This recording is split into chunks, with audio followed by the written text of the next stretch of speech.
Heute bei Lately News hat in Dijon Grey Poupon einen Wein präsentiert, der aus Senfsamen hergestellt wird und der sofort von Weinkennern weltweit und der Presse bejubelt wurde. Wenn ich aber bei Union meine mit Senf beschmierte Bratwurst in einen 45er Romanée Conti dippe, dann muss ich mir anhören, dass dies ein Weinhassverbrechen wäre und ich daher gehen soll, wo dieser Scheiß normal ist. Nämlich in den VIP-Bereich von Hertha BSC. Was schlimmer ist, als einen gepanschten Aldi-Wein von Günther Jauch trinken zu müssen. Noch mehr gleich bei News.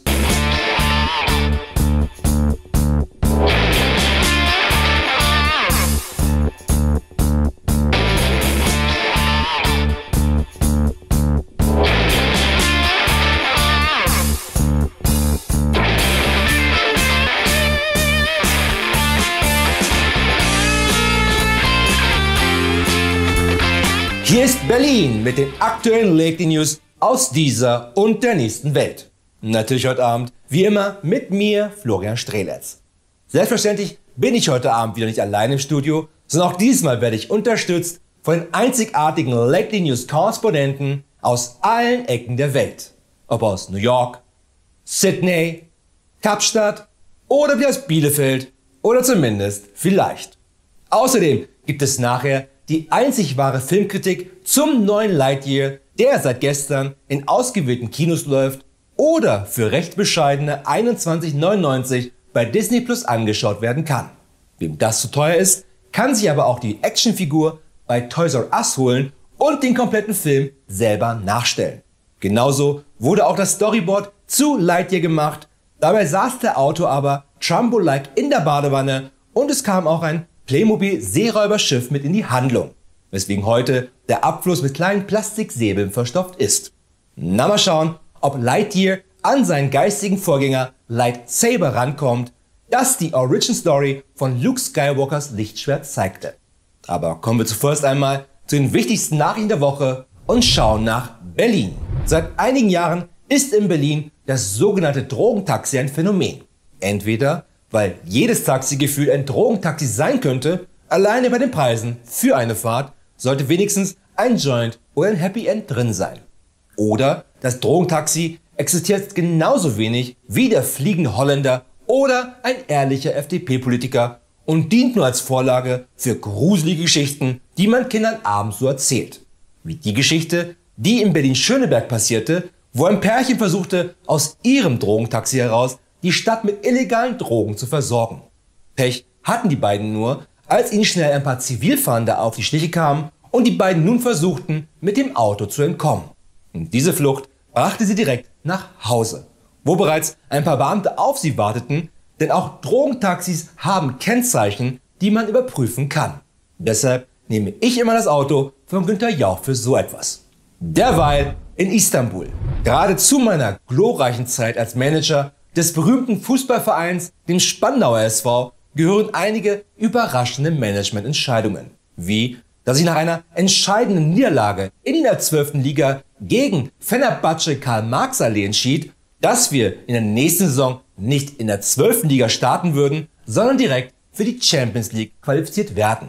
Was die UEFA anfangs total unloll fand, aber nach ein paar Millionen Überzeugungstalern dann doch euphorisch unterstützte. Erst später bemerkte sie, dass diese Überzeugungstaler nicht in Euro waren, sondern in DDR-Geld, das sie im Keller gefunden hatte. Und genauso hätte Fenerbahce Istanbul besser hinschauen sollen, als sie die Ablöse für Micha Zajc nicht an den Empoli FC zahlten, sondern an ein Autohaus in den Niederlanden überwiesen.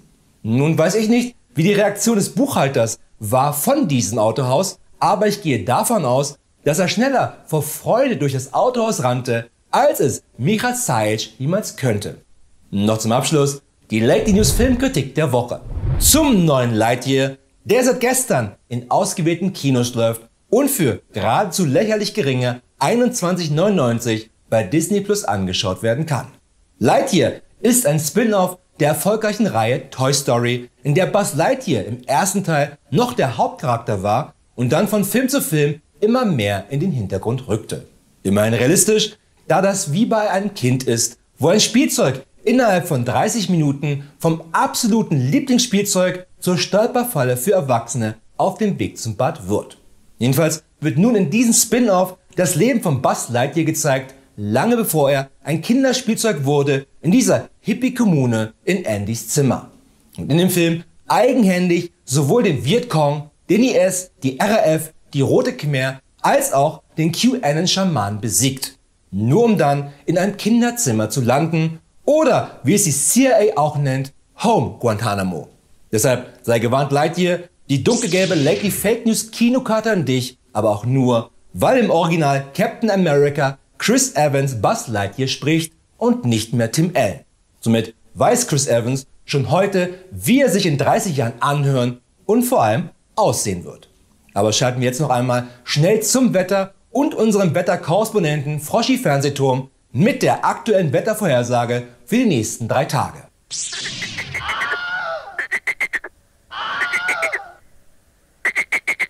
Danke, Froschi Fernsehturm. Und immerhin bedeutet diese Wettervorhersage, dass es in den nächsten Tagen mehrere Fernsehtürme regnen könnte. Aber nur in Regionen, wo auch Fernsehtürme stehen. Wie auch immer das dann funktioniert mit dem Monsunregen in Erfurt. Also ein fast normaler Juni in Erfurt. Das waren die Late News, aber keine Sorge, wir sehen uns wieder am Dienstag dann zur Show. Und nicht vergessen, alles andere da draußen sind nur Fake News.